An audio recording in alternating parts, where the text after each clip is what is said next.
7 de la mañana con 37 minutos, 7:37 minutos, amigas y amigos. Tenemos el agrado de saludar con Ricardo Rivas, hermano del fotoperiodista Paul Rivas. Ustedes ya lo conocen, es un luchador, digo yo, porque ha estado permanentemente en los medios de comunicación dando a conocer el avance, los pocos avances que se han registrado en esta investigación que hasta el momento no ha podido sancionar a los actores intelectuales, materiales en su totalidad de este asesinato del que fueron víctimas el equipo periodístico de Diario El Comercio. ¿Cómo estás, Ricardo? Buenos días, te saludamos. Alexis Moncayo, quien te habla, Licenia Espinel. Esa carta que tú has dirigido al expresidente Lenín Moreno, una carta bastante dura en la que le recuerdas sus omisiones y su incapacidad para manejar este tema. ¿Qué esperas ahora que ocurra en el caso? Ya hay una nueva administración gubernamental y todos tenemos esperanzas en que obviamente le vaya bien y que atienda los casos que no han sido dados la importancia, digamos así, de una manera u otra, por la anterior administración. Gracias, buenos días, un gusto saludarte, Alexis, Senia. Bienvenido, Ricardo. Qué gusto estar con ustedes en su programa y a todas las personas que nos escuchan y nos ven. Pues sí, efectivamente, no podía irse un gobierno tan fácilmente o tan limpiamente. Ni siquiera tuvo la capacidad de rendir cuentas en su momento al pueblo ecuatoriano quien lo eligió. Y eso es lo lamentable, ¿no? Tener que nosotros recurrir a una carta abierta para poder decirle todo ese sentimiento, ese sentimiento de que sale justamente de adentro de impotencia, para poder indicarle que no se puede ir tan fácilmente un gobierno simplemente por muchas cosas que ha omitido en este proceso, ¿no? En esta investigación ha caminado de la mano de la fiscal general Diana Salazar, donde no ha permitido que se comience a investigar, a esclarecer, mientras en Colombia ya tenemos dos personas que fueron detenidas, una que ya fue sentenciada y la otra que está en proceso. Y simplemente en Ecuador no tenemos un solo detenido y peor aún investigar por las omisiones de los agentes estatales en este caso tan lamentable. Y claro, nace de la cúpula de la más alta autoridad, que es el presidente o el expresidente Moreno, por suerte. Tú me preguntabas qué espero de este nuevo gobierno. Espero mayor sensibilidad, mayor compromiso con la lucha de lo que es derechos humanos. No solo es el caso, nos faltan 3. Realmente nos preguntamos qué pasó con los 4 militares que fueron también asesinados en frontera, o capaz que la ley militar ya los arregló internamente, como era el caso del exministro Jarrín, que sabía taparlo todo. ¿Qué pasa con los 2 civiles, 2 Caricati, que también están en el mismo contexto?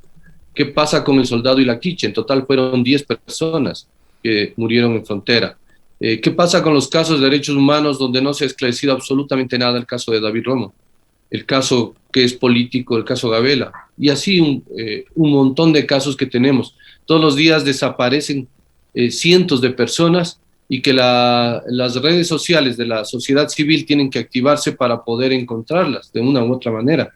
Y estas políticas son las que falta la sensibilidad de los gobiernos de turno para que se puedan dar soluciones y tener, como ya lo manifestó el mismo presidente Lasso en su posesión, es compromiso y deber, obligación de un Estado dar y brindar seguridad a los ciudadanos, pues esto es parte de la seguridad que vamos a vivir. Así que no confiamos, nos ha generado un tema de desconfianza general todo este proceso. Sin embargo, queremos creer en la buena voluntad y en la predisposición que ponga para la parte de derechos humanos y que realmente la Fiscalía camine en forma independiente y visibilice, sin importar al nivel de responsabilidad que tenga, todas estas situaciones a través de una investigación muy clara y diáfana. Ricardo, ¿cómo está? Muy buenos días. Como siempre, un gusto saludarle y conversar con usted. Veía la carta publicada en sus redes sociales, obviamente la replicábamos porque, digamos, en mi caso particular no puedo más que coincidir con los adjetivos utilizados, porque no se puede tratar de otra manera a un mandatario que hizo lo que hizo como Moreno, que no sea como mentiroso, porque ustedes les mintió y les mintió varias veces y les mintió además en la cara. En los últimos días también, y este medio de comunicación publicó una nota que replicaba el testimonio de uno de los testigos principales del caso. Da cuenta precisamente de que el gobierno de Ecuador nunca estuvo abierto ni predispuesto a negociar con quienes habían sido los secuestradores de Javier, de Paul y de Efraín. A ustedes les dijeron que sí había un proceso de conversaciones. ¿Cómo interpretan este tipo de revelaciones que se van conociendo con el paso del tiempo y también ese silencio que ha sido permanente de parte de la Fiscalía ecuatoriana, Ricardo?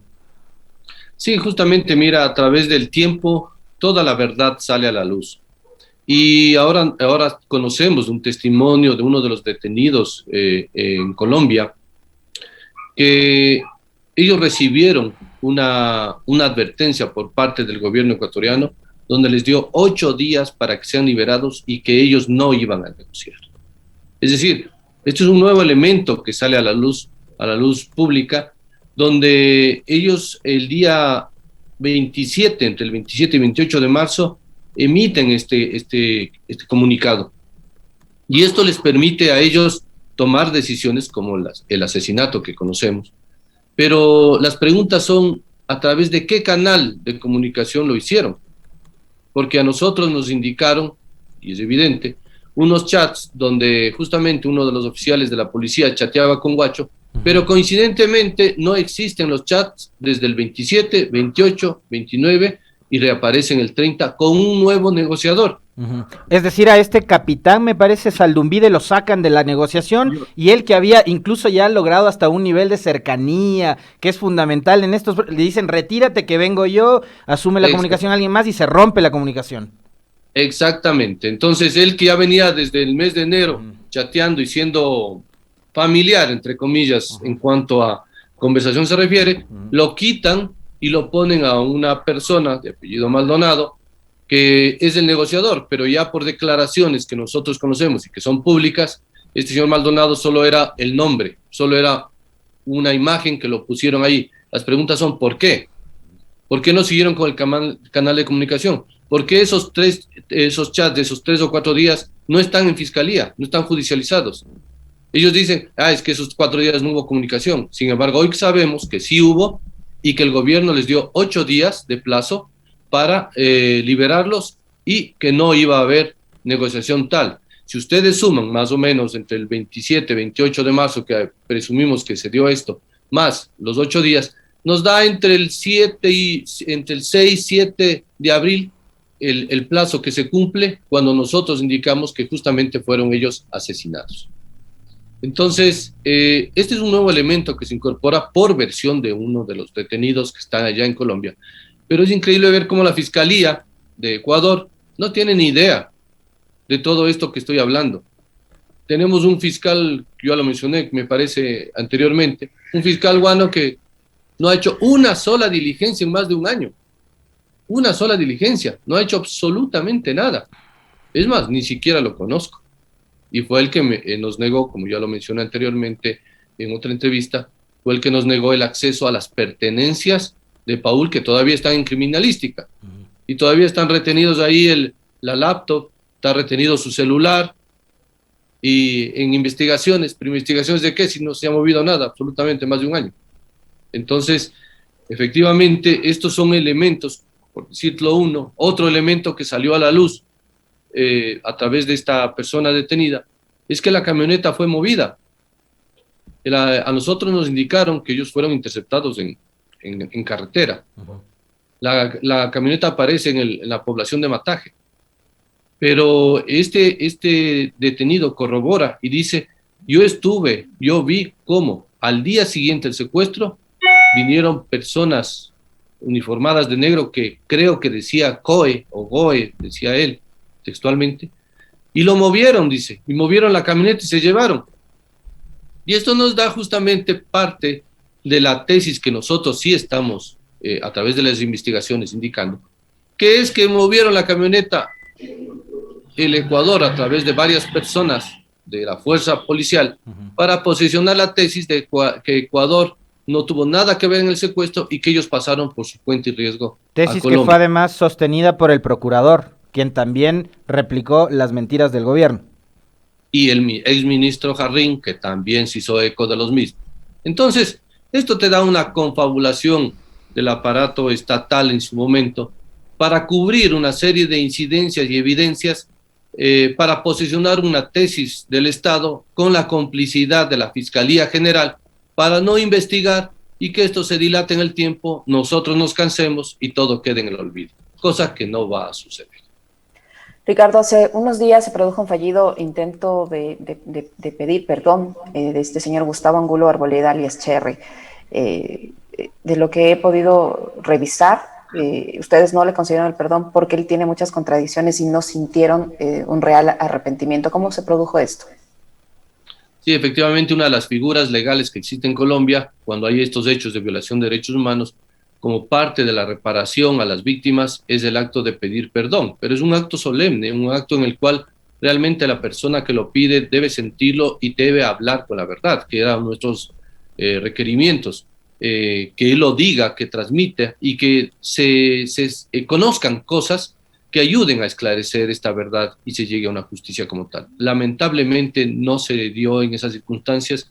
La Fiscalía de Colombia no fue cauta en realmente programar algo y que resultó como revictimizante para nosotros, más indignante el saber que ni siquiera se guardaron las formas de respeto al momento de hablar.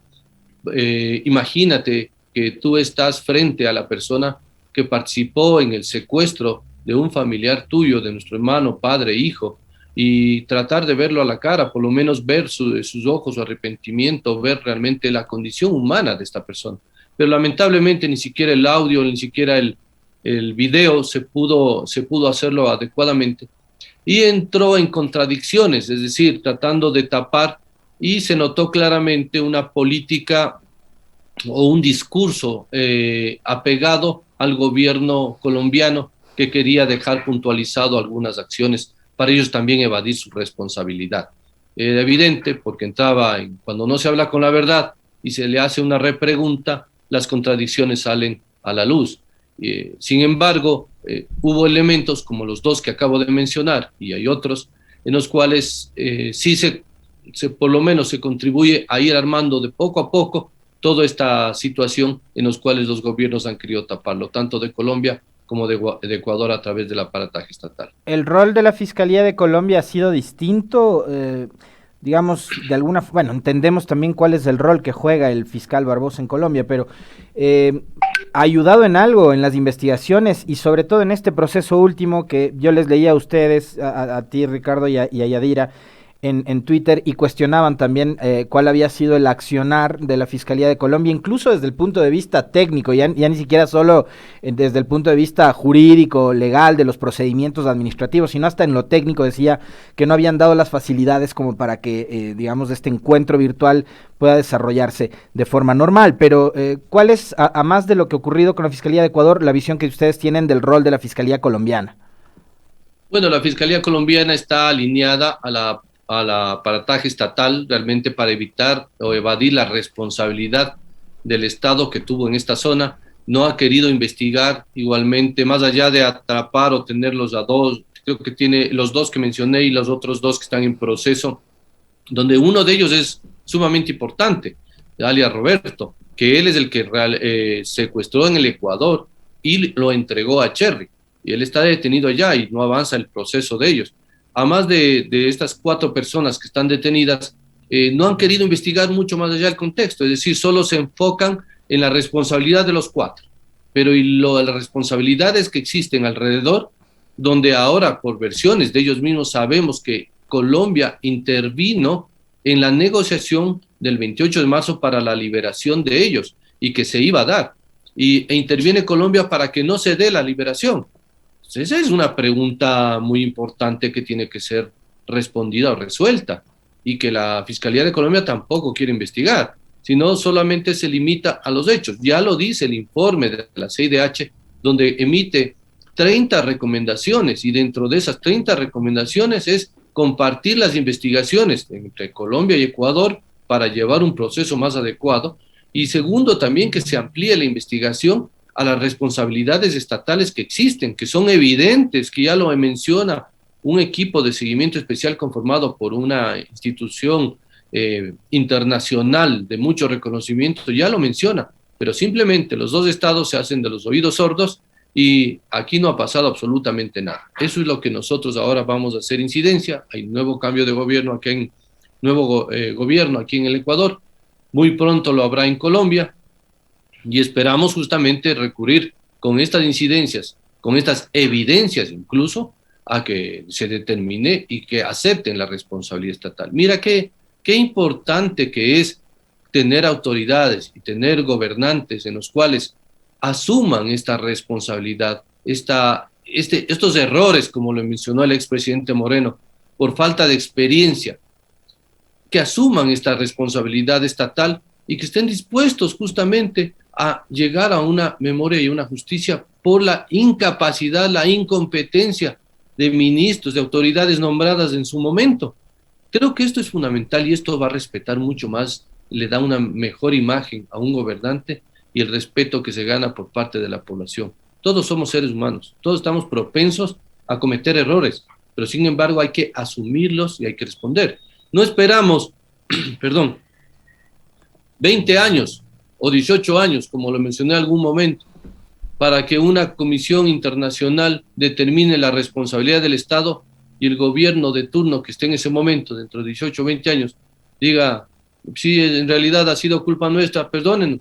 ¿Ustedes imaginan lo que es el sufrimiento durante 18 o 20 años estar tratando de llegar a esa verdad para esas familias o para esa familia que demanda, como fue el caso de una niña violada aquí en el Ecuador donde se dio esa sentencia?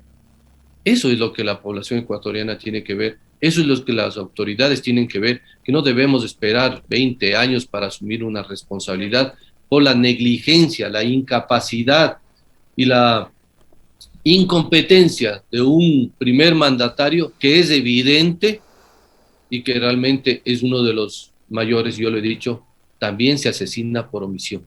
Hay asesinos que jalan el gatillo, pero hay asesinos que omiten y encubren estas verdades y que ellos también son parte de esa responsabilidad. Ricardo, en las versiones que se han podido conocer hasta el momento, en esta serie de contradicciones que se han escuchado de estas personas en Colombia, ¿se puede establecer cuál fue el móvil que generó o que provocó el secuestro de tu hermano y de los demás compañeros que conformaban el equipo de Diario del Comercio? ¿Cuál fue el móvil? ¿Por qué fueron secuestrados?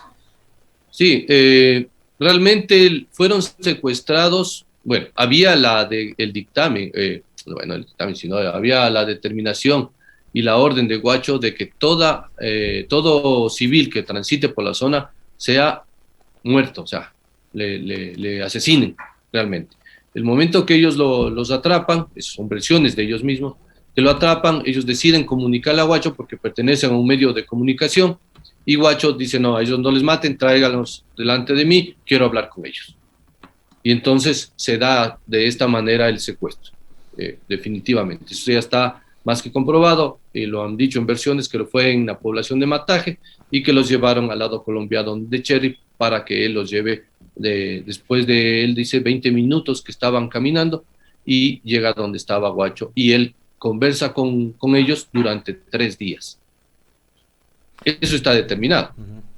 Pero ahora, aquí hay muchas, bueno, por contarte esto me perdí en parte de tu pregunta, pero lamentablemente ellos son asesinados o se provoca el asesinato por 2 circunstancias importantes. Una, porque hay operativos en la zona. Y 2, porque deciden no negociar. Lo dice el presidente Moreno, no vamos a negociar, no vamos a liberar a sus 3 detenidos, no vamos a realizar el canje. Y un detonante adicional, ellos entran a la casa de la mamá de Guacho, se llevan muchas cosas y detona una violencia, él lo dice, una violencia contra sus familiares, contra la mamá, me parece que hay otra familiar, no sé si es un primo o sobrina, algo así. Dan hechos de violencia hacia sus familiares, entran a su casa, se llevan muchas cosas, y esa es otra de las y de la ira que tiene, ellos lo mencionan con esta palabra, dice, tiene las iras, y él decide, con todas estas condiciones, simplemente asesinarlos porque no han cumplido con su palabra. O sea, simplemente es un cuento el que le tenían dando desde el mes de enero hasta esa fecha que fueron asesinados entre el 7 y 8. Ahora, por versiones de ellos mismos, también se confirma de que fue una noche entre sábado y domingo, que fueron asesinados por orden de Guacho. Entonces, está determinado. Y esto, pues, guarda mucha relación con toda la posición del gobierno, cuando el día 9, Navas sale a decir que no están negociando, que se apuran las negociaciones, ahí sí habla con la Cruz Roja, hablan con toda la parte ecuménica, y hablan todo para acelerar el proceso, para el canje, entre comillas. Y en esa semana es que nosotros nos reunimos con Moreno y viéndome a los ojos nos dice: los vamos a sacar con vida, es un compromiso del Estado. ¿Tú te imaginas el nivel de cinismo de una persona viéndote a los ojos, sabiendo que están asesinados, que te diga: ¿sabes qué? Los vamos a traer con vida? Es un juego realmente. O sea, yo no entiendo la capacidad de un ser humano para llegar a esos niveles de poder manejar sentimentalmente una situación tan dolorosa, no para 3 familias, sino para todo un pueblo, para toda una región. Algo debe faltarle al expresidente Moreno en su cabeza realmente. Pero es tremendo lo que te dice. Es ahí donde nace parte de la indignación, cuando ellos ya sabían que los habían asesinado. Y yo no lo mencioné en la carta, pero yo recibí 2 llamadas del exministro Navas en esa semana, donde él me indicaba que van a aparecer unos videos, pero que no les crea, que él incluso me hizo escuchar un audio de una señora que testificaba y decía que ella vio que les han hecho acostar y les tomaron fotos y videos, pero que luego se levantaron, que solo es para crear presión para que sean liberados. Hasta ese nivel de cinismo llegamos. O sea, es increíble ver cómo se manejó. Ahí se confabula justamente esta violación a la información, a la verdad, a la transparencia y a los derechos humanos a los que tenemos todos, justamente. Si no eran capaces, lo vuelvo a repetir, de negociar, y si un Estado no quería negociar, es muy aceptable. Nosotros lo dijimos en el comité de crisis. Entendemos que el Ecuador no quiera negociar. Díganos, no vamos a negociar y nosotros hacemos todas las acciones para traerlos con vida. ¿Cuál fue la respuesta del exministro Navas y el ministro Zambrano? No, nosotros tenemos al grupo con mayor porcentaje de éxito, que se llama UNACE, de la Policía Nacional. Ellos lo van a traer, nosotros nos hacemos cargo, no se preocupen, nosotros lo vamos a traer y estamos haciendo todas las acciones. Estos son los resultados del mejor grupo de élite de la Policía Nacional en la oportunidad que tuvieron traerlo con éxito. A este relato que suma Ricardo, yo le añadiría un par de cosas, ¿no? Aquel audio que se filtra del presidente Moreno, donde él dice que no va a negociar con narcotraficantes, con terroristas, con delincuentes, porque 3 vidas para él es un costo muy bajo como para negociar con este tipo de organizaciones delincuenciales. Una.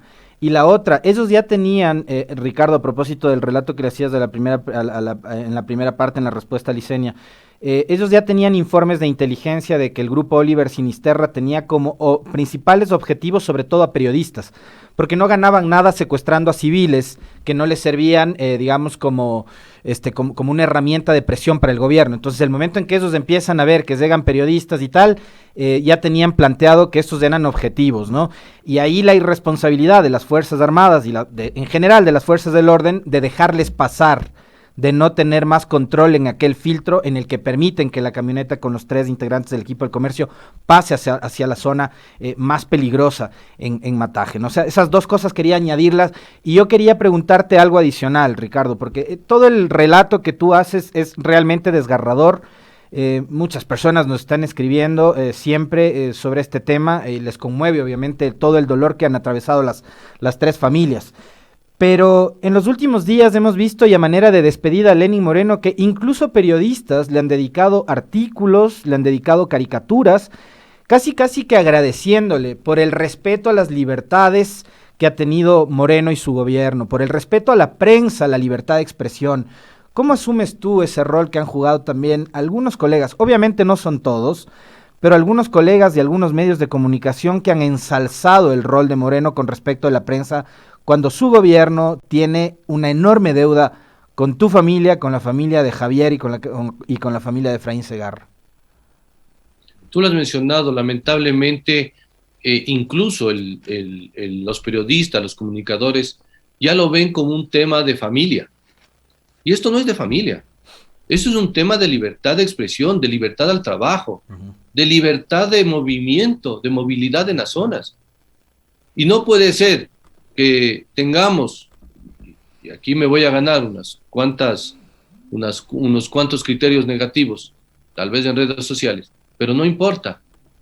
Lamentablemente muchos son comprados, muchos son vendidos y no se dan cuenta que estamos afectando a un sector comunicacional y periodístico y a toda una población en cuanto a información se refiere.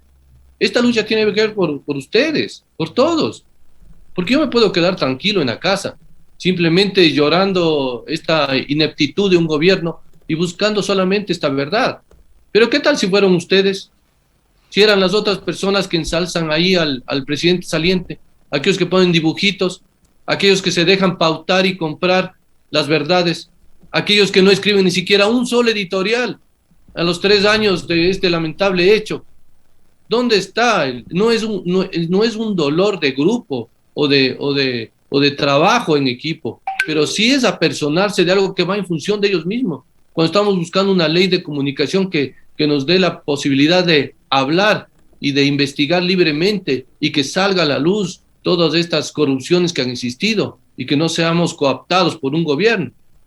Entonces yo creo que aquí hay mucha responsabilidad y lamentablemente hay de todo, pero nosotros debemos hacer incidencia justamente en que esta lucha, yo lo mencioné cuando venía trayendo los cuerpos en junio de ellos, yo les decía, esta lucha ahora no va por nosotros, va por ustedes, y esa es la verdad. Imagínate lo que es un pueblo que esté desinformado o que esté informado de acuerdo al gobierno de turno. Eso no es posible. Cuando el periodismo, la comunicación, es justamente eso, a través de investigaciones, la contraparte para que un gobierno no haga o deje de hacer cosas que no están dentro de los cánones establecidos o dentro de las leyes de un país. Yo creo que esa es la responsabilidad de todos los ecuatorianos, justamente colocar las incidencias que nos están afectando. Así que esas personas que lamentablemente exaltan y no dan cuenta de una realidad que existe o que existió con un gobierno que por suerte ya se fue, pues ¿de qué estamos hablando? Yo no necesito, como le dije yo en la carta de Moreno, yo no vendo ni mi silencio, ni me quedaré callado con mi silencio, ni mi conformidad, nunca. Y creo que el medio periodístico, comunicacional y el ecuatoriano en general debería hacer lo mismo, no con el gobierno que salió, sino con cualquier gobierno que esté de turno, porque la dignidad de una persona, de un ser humano, está mucho más allá y la vida de una persona está mucho más arriba de un Estado, como lo mencionó el presidente Moreno, que un Estado estaba arrinconado y por eso merecen morir 3 personas. Qué pobre discurso realmente de la más alta autoridad de un país. Me llama mucho la atención. Muchísimas gracias a Ricardo Rivas, hermano del fotoperiodista Paul Rivas, quien fue parte del equipo periodístico de Diario El Comercio, que fue secuestrado y asesinado durante entre marzo y abril del 2018, y que es representante además de una causa a la cual nosotros nos hemos sumado permanentemente. Y aquí vas a tener una tribuna siempre, Ricardo, mientras estemos acá, porque esa es una lucha de absolutamente todos los que sí defendemos las libertades de forma irrestricta y no de manera selectiva. La causa, como bien decía Ricardo, de nos faltan 3, ya no es una causa de 3 familias, debería ser una causa del país entero, que le reclame al gobierno de Moreno y a todos los sinvergüenzas que le acompañaron, que le reclamen la verdad de lo que sucedió, de lo que hicieron y sobre todo de lo que no hicieron para poder salvar la vida de Javier, de Paul y de Efraín. Muchísimas gracias, Ricardo. Gracias a ti, Alexis, Yesenia, muy amable siempre, y a todos los radioescuchas. Estaremos siempre dándoles a conocer nuestro sentimiento y nuestro avance en este caso. Muchísimas gracias a Ricardo, vamos a estar siempre pendientes de los avances, ojalá, y yo deseo que ojalá en esta nueva administración ustedes tengan mayor acogida a sus petitorios, se desclasifique finalmente la información que no lo hizo la administración anterior y ustedes pueden llegar a conocer esa verdad y estaremos pendientes de que así sea. Muchísimas gracias, Ricardo.